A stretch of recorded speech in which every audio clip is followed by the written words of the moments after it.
становится очередным, я скажу, очередным, одним из приоритетных видом спорта в Якутии, как борьба, как бокс, как стрельба из лука.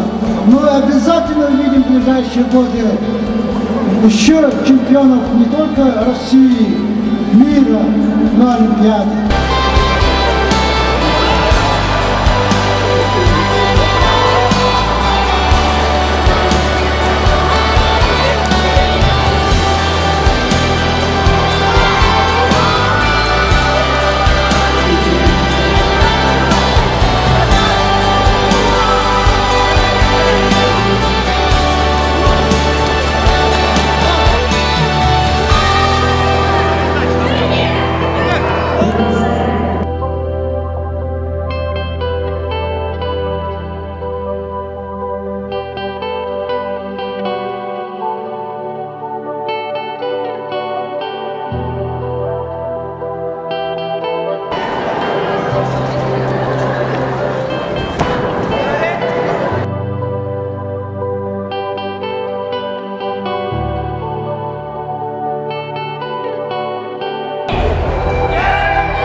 Организация очень хорошая, зал приятный.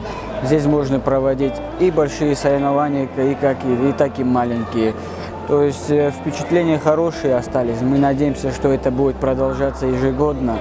И спортсменов будет становиться еще больше, а в дальнейшем и получит статус международного турнира.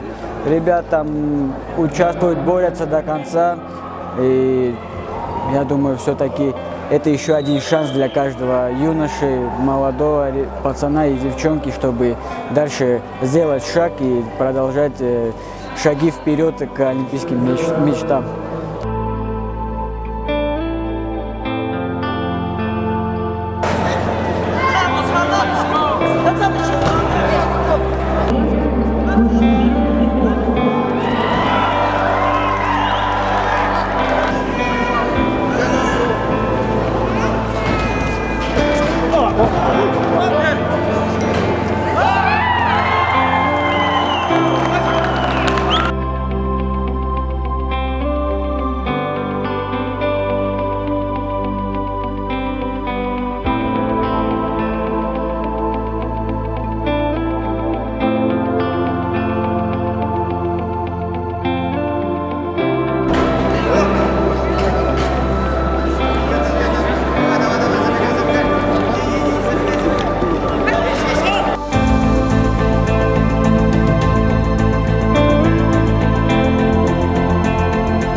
Якутская земля такая, как говорится, и со своими традициями. Мы на открытии видели, как шаман благословил, как он помолился, дал ход этому турниру. А, честно говоря, Егор Афанасьевич, он как мудрый человек, он сказал, дал указание прямое, чтобы в ближайшее время в Якутске построили именно зал дзюдо. И сказал, все будут делать для того, чтобы дзюдо вышло на уровень вольной борьбы. А я знаю, что вольная борьба в Якутии один из первых видов спорта, олимпийские чемпионы. И я думаю, с благословения Егора Афанасьевича в скором будущем мы увидим, что и в Якутии появятся олимпийские чемпионы по дзюдо.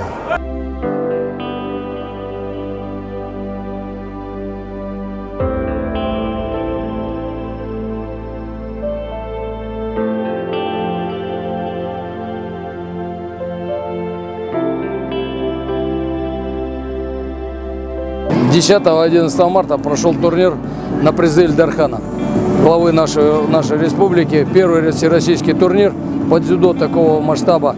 На турнире участвовало 435 участников. Приехали команды с разных регионов. Турнир в целостности прошел без травм, без заминки. По судейству было все хорошо сделано, организовано, потому что судьей, главный судья соревнования был Никулин Дмитрий Викторович, судья всероссийской категории. От Федерации дзюдо поблагодарить правительство Республики Саха-Якутия, Министерство спорта, кто принял активное участие в этой организации этого турнира, потому что турнир действительно замечательный. Мы провели замечательный сбор 2 дня. Ребят боролись на татами, почувствовали друг друга, то есть, да, провели такой тренировочный 2 дня. И с этим еще были экскурсии, которые тоже ребятишки узнали много интересного про нашу республику, про наш город, как мы живем, чем мы занимаемся. То есть этот культурно-спортивный обмен был очень замечательный, поэтому побольше бы таких соревнований, про нас бы больше знали, про нас больше узнавали, и мы бы тоже показывали мастерство наших дзюдоистов, которые здесь тренируются, имеем хорошую школу, поэтому к нам едут ребята с разных регионов попробовать свои силы.